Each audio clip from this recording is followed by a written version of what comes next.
Bon, parlons un peu de la commission Galland. Ce matin, c'était Christian Dubé, ancien président du Conseil du Trésor. Ensuite, Sonia Lebel, elle vient dans les dernières minutes là, de terminer son témoignage.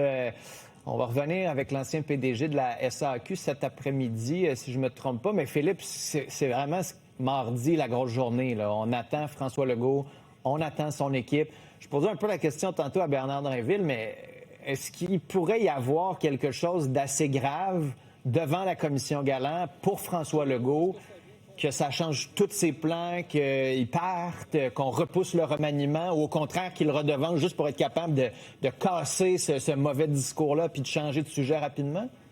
On ne sait pas. Hein. C'est difficile à dire. Hein. Comme c'était difficile à dire que cette semaine, ça allait prendre, et dans l'autre semaine d'avant, que ça allait prendre cette trajectoire-là contre les ministres de la Coalition Avenir Québec. Mais c'est sûr que ça complique énormément son remaniement ministériel, notamment avec Geneviève Guilbeault. Qu'est-ce que tu fais avec Geneviève Guilbeault, là? Qui se fait prendre un peu avec une demi-vérité, si on est gentil, puis on utilise un euphémisme, un mensonge, si on parle directement. Mensonge, là, ouais. Ouais, c'est ça. Peu importe qu'est-ce que tu utilises, qu'est-ce que tu fais avec elle. Là. Si tu lui donnes une promotion, tu la gardes dans son poste de vice-première ministre, évidemment qu'il va y avoir des frustrations à la Coalition Avenir Québec, des députés qui vont être en beau joie le vert de ne pas être nommés, mais elle n'a aucune sanction. Si tu lui donnes une sanction, on l'a vu comment elle a réagi vis-à-vis le bureau du premier ministre, il est vraiment pris dans une situation extrêmement difficile avec Geneviève Guilbeault, avec François Bonnardel, qui aussi, il faut le dire, un soldat loyal à François Legault. Et François Legault a souvent remercié cette loyauté-là, notamment avec Éric Kerr. Là, il a démissionné, mais avant ça, il est resté au Conseil des ministres, même si plusieurs personnes disaient « faut qu'il s'en aille ». Puis là, il est pris à travers toutes sortes de choses. Comment tu fais pour récompenser des députés qui attendent depuis 5-6 ans et ne pas décevoir en même temps des gens qui vont être dégommés? Il y a des élections municipales qui s'en viennent, il y a des démissions et donc des partiels. Je veux dire, c'est un casse-tête qui est impossible à résoudre présentement. Rodolphe a toujours une bonne solution, nommer plus de ministres pour qu'ils aient les deux mains sur le volant de leur dossier. Si la CAQ écoute Rodolphe, en voilà une. Mais en même temps, Rodolphe, Philippe pose une bonne question. Geneviève Guilbeault, là, à la lumière de tout ce qu'on a vu cette semaine, puis de ces genres de mensonges, je ne le savais pas, puis finalement, il y avait un document qui montrait qu'elle aurait dû le savoir. Là, j'utilise ton mot de cette semaine. Est-ce que c'est ça qui est plus grave pour elle ou c'est ce courriel vitriolique où elle parlait du merdier puis accusait d'être tout le monde, d'être toute seule puis que là, il fallait qu'on... Est-ce que c'est le fait d'avoir levé le voile un peu sur les façons de faire, les tractations dans le gouvernement qui lui font plus mal?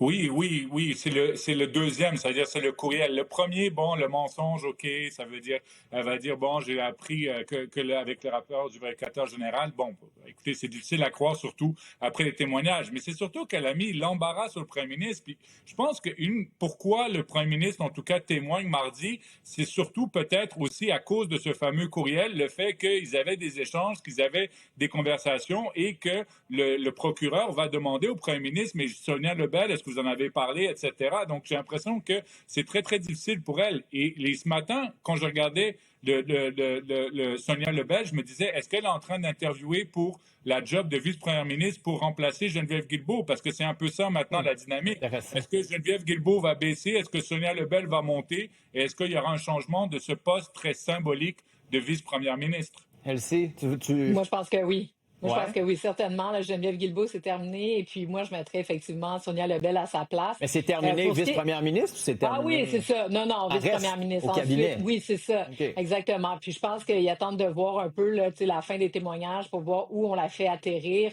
Mais elle pourrait aussi obtenir là, un poste important, style éducation ou ministère des Affaires municipales. Okay. Tout comme elle pourrait être rétrogradée beaucoup plus. Mais ça reste quand même quelqu'un qui est allé au front pour l'équipe. Est-ce que ça sera pris en lumière aussi? Elle a quand même, tu sais, je comprends, là, dans son témoignage, elle se rappelait pas d'avoir vu un document, là, mais François Bonnardel, pendant 4 ans, il gérait ce dossier-là, puis lui, il l'a même pas demandé, puis il l'a pas vu, puis il sait pas, puis tu sais, bon. Mais Geneviève Guilbeault est reconnue. Mais Elsie, Geneviève Guilbeault est reconnue pour son extraordinaire mémoire. Oui, mais il y a comme un 2 poids, 2 mesures qui commence à m'achaler un peu au sujet de Geneviève Guilbeault. Là. Elle est vraiment pas parfaite, là, je veux dire, mais vraiment pas. Mais à un moment donné, elle a quand même ramassé les pots cassés de la gang d'avant. Puis ça aussi, il faut aussi le reconnaître. Mais bon, maintenant, ils veulent gagner les élections. Est-ce qu'on la tasse? Merci, bonsoir. Il y avait des trous de mémoire quand même, M. Bonnardel, et pour lui, il n'y avait pas de courriel. Puis Éric Kerr, responsable de rien, finalement.